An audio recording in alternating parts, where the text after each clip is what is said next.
What is up, Guardians? Jake Parker here, and this video is going to share with you not just one, but two different variations of a hunter build that I've been using in Crucible that have literally made my Crucible experience more fun, relaxing, and downright hilarious to use. I'll go over the different mod and armor setups you can use based on your own playstyle so you can really customize your experience the way you want to. And just a quick premise, this is not meant to be a super competitive, make people uninstall Destiny build, and I know some of you will say, but Jake, this other build. And of course, there's nothing wrong with other build types, this is just a fun, lighthearted, funny build that can complement other build types and can be used if it's something you enjoy doing. I'm simply sharing what I've greatly loved in recent days, and I always hope to inspire other Guardians to have fun as well, because fun and community is what Destiny should always be about. And lastly, if you enjoyed this video and look forward to more Destiny and gaming content, be sure to like, comment, subscribe, and turn on notifications to know when my next video will be live. Alright y'all, getting right into it, the build I'm focusing on is the Whirling Maelstrom, the aspect that was introduced to the Threadrunner Strand Hunter shortly after Lightfall that sees us creating violent spinning masses of strand tangle that track down enemies to damage and emit unraveling projectiles when they're defeated. This build is simply a laugh fest when you're watching a Maelstrom roll around the map and seeing enemy Guardians running away with the Maelstrom following them. And the best part is that these builds make it to where you almost always have tangles to create, shoot, and throw with your ability cooldowns in sync almost all the time. Now there's two different variations to how this build unfolds and two specific exotics we're going to use based on your build: suspension or grapple. If you're somebody who loves to suspend players in Crucible, then you're going to go with the Frosty Hunter exotic legs. And if you're somebody who prefers to grapple, your go-to armor piece is going to be the Cedar Acne's Facade exotic helmet. Let's first start the build by discussing the super setup. When you open your Threadrunner screen, let's start with the dodge. I highly recommend the Gambler's Dodge for fully recharging your melee ability, which is going to work perfectly for both variations of this build. Choose any jump you want to. I personally live and die by the triple jump. And then next for your melee ability, you have the Threaded Spike, one of your hidden treasures of this build, so to speak. By throwing the Threaded Spike against an enemy player, you're going to cause them to receive the Sever debuff. Now, what matters here isn't the fact that their damage is reduced, it's the fact that by defeating them, it will turn them into tangles. And that's what our build is going to be focusing on. And with the Gambler's Dodge to refund your melee energy, you're almost always going to have a Threaded Spike to throw. Next, your grenades are incredibly important here. If you're focusing on a grapple build, then naturally you're going to want to select the grapple grenade, especially since it pairs with the exotic helmet that we introduced. If you're somebody who prefers to focus on suspending enemies, then your grenade of choice is going to be the Shackle Grenade, which is going to pair with the exotic legs we brought up briefly and suspends enemies on contact. Now for your aspects, obviously you're going to make sure that you have the Whirling Maelstrom selected, as this is the entire focus of this build. Not only does this see our Maelstroms being created for the build, but it also allows us to almost create an infinite chain by creating unraveling projectiles that target other close Guardians, unravels them, and turns them into tangles if we defeat them, so you almost always have tangles on the map to use for more Maelstroms. For the next aspect, this is entirely a preference that's up to you. Now you have Widow's Silk, which gives you a second grenade charge, which I highly recommend since both build variations focus on grenade use, but if you're somebody that likes to really go with suspension, you could opt into using Ensnaring Slam instead, which allows you to slam onto the ground and suspend an enemy instead of using a grenade. This is entirely up to you. And finally, we do have our fragments, and they're pretty much universal for both build types, and they all work together. The first fragment is the Thread of Transmutation, which allows us to create tangles while having the Woven Mail buff active. This is important since the next fragment we're selecting is the Thread of Warding, which gives us Woven Mail when we pick up an Orb of Power. Next up is the Thread of Generation, which gives us grenade energy back the more we continuously damage enemies. This is a super important fragment since grenades are almost at the forefront of this build, and we want to keep our grenade energy up as much as possible. And the last fragment in this build is the Thread of Isolation, which applies a severing debuff to an enemy when dealing rapid precision hits, which in turn we can use to turn them into a tangle on defeat.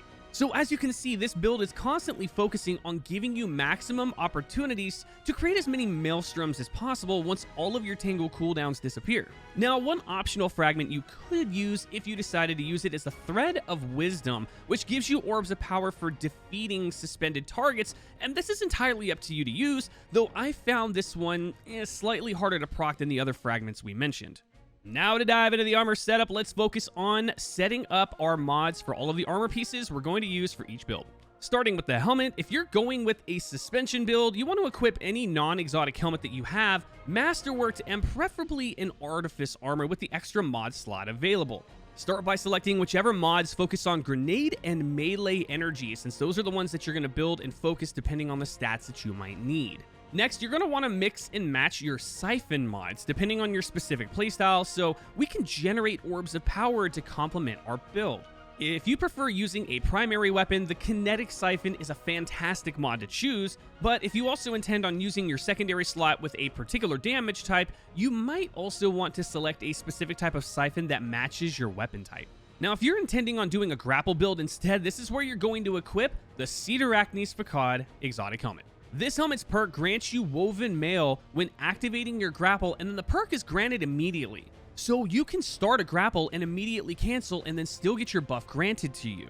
This is important for your grapple build since the Thread of Transmutation creates tangles on defeat when you're wearing Woven Mail. All of the other mods here are otherwise the same, and be sure to masterwork so you do have the maximum energy available to use. And one final note for helmets is if you're running the Cedarachnes Facade or any non-artifice armor, you won't have that extra mod slot that you would have with an artifice armor, so you will have to customize your stat mods with the additional slots available. So look at your stats after working with your armor pieces and then just adjust as needed. Next up is our arms for both builds, and the focus of the arm mods is going to be, of course, by granting the additional stats towards our grenade and melee, but the other mods here are super important for giving us more focus on grenade and melee energy. To start, the Impact Induction mod is a fantastic benefit since it reduces your grenade cooldown for causing damage with your threaded spike melee. Since grenades are crucial to our builds, we want the lowest cooldown possible. This is a huge mod for us to use. Now, if you're somebody who wants to use Ensnaring Slam on a suspend build, Bolstering Detonation could be a great mod for you since you gain class ability energy for damaging with your grenades. And lastly, the Font of Focus mod. Although it is a bit optional, it is a great recommendation since it does give you a temporary increase to discipline, which of course complements our grenades. So if you're somebody who wants to have armor charges to be a part of your build, that's 100% a great mod to use as well. Next up is our chest mods for both builds, and I gotta be honest, there's not a lot to focus on here except for increasing our stat mods, especially with Artifice Armor, and maybe adding in some resistance or reserve mods as you see fit. This piece is entirely up to you, and of course you could also add in armor charge mods such as Charged Up as you see here, but otherwise you have a ton of creative freedom here, so how you choose to set up your chest piece is entirely up to you. Next on our list is the leg mods, and this is where our other exotic piece comes into play. If you're looking to do a suspend build, this is where you're going to equip the Frosty's exotic leg armor, where your perk sees you increasing the generation of literally all of your abilities while sprinting around the map. Now, yes, you could theoretically use these legs for a grapple build, but by doing so, you won't get the Woven Mail benefits of the Cedarachnes Facade, so it's going to be a bit harder to proc your tangle creation without it. Anyways, start out by customizing your stat mods and then equip some of the following mods here. The first up is Innervation, which lowers the cooldown of your grenade ability when picking up an orb of power, while the other is Invigoration, which reduces your melee ability when picking up an orb. If you're somebody who decides to use Ensnaring Slam for suspension, you might consider using Insulation, which gives your class ability instead, but again, this is entirely optional and up to you.